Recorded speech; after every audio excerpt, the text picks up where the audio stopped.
with that, we bring in Republican New Jersey gubernatorial candidate Jack Ciattarelli. Thank you very much. Good to have you with us today, sir. This issue of the releasing of the records is getting a lot of attention today. Nobody wants their Social Security number or their family's information to essentially be put out there without your control. Here, she just responded to this a short time ago. Let's watch this. This was from Wildwood Crest, New Jersey today. He has been caught with his hand in the cookie jar, if you will.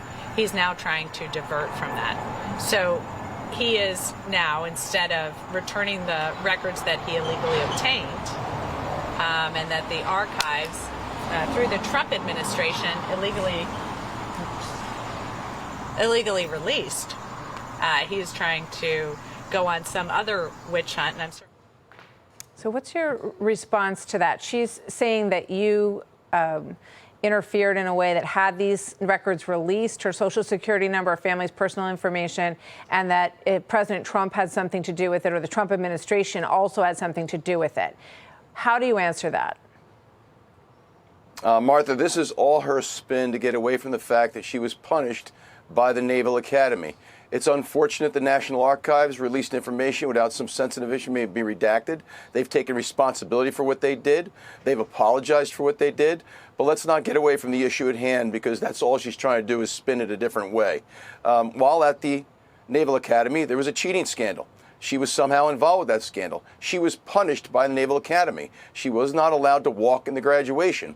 And she's telling us it's because she wouldn't turn in classmates. The story changed over last weekend. Now she says that she knows that there was a test circulating before people actually took the test. All she has to do is approve the release of her disciplinary records to see what the truth is as to why she was punished by the Naval Academy. I think the people of New Jersey deserve that information.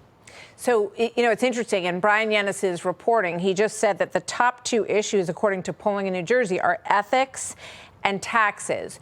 How do you think this ethics issue is going to cut? Do you think that, people will be listening to what she says about this release and be sensitive to that for her?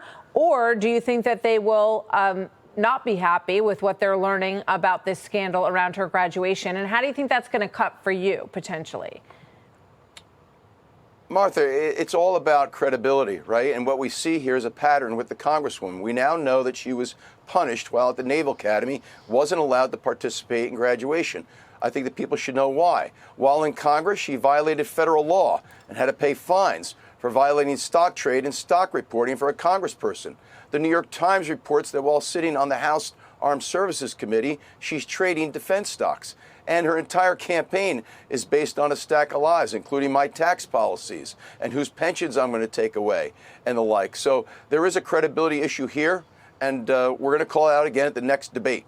So obviously, you've got a very heavily Democrat assembly in New Jersey.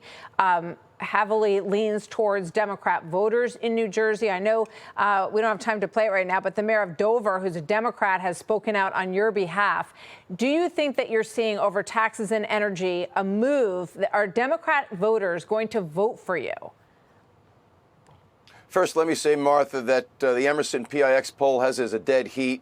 We've got it as a dead heat. Her camp has it as a dead heat. And people across the state are crying out for change. That's why I've been endorsed by 3 Democratic mayors. Mayor Dodd of Dover, the heart of her congressional district, is just one of the 3. There's not a single Republican mayor that has endorsed her. It's all because Phil Murphy's policies have failed us over the last 8 years. And she's endorsed every one of those policies. The only one that she's different on has been slapped down as illegitimate, illegal. There's not a single member of the legislature on her side of the aisle that's endorsed her policy on how to lower electricity rates. Very interesting. Jack Ciattarelli, thank you very much. As you say, it is now a very tight race once again in New Jersey. You lost it by only 3 points last time around to Phil Murphy, and we're going to be watching this very closely coming in a few weeks. Thank you, sir. Good to have you with us. Thanks, Martha. Hey, Sean Hannity here. Hey, click here to subscribe to Fox News YouTube page and catch our hottest interviews and most compelling analysis. You will not get it anywhere else.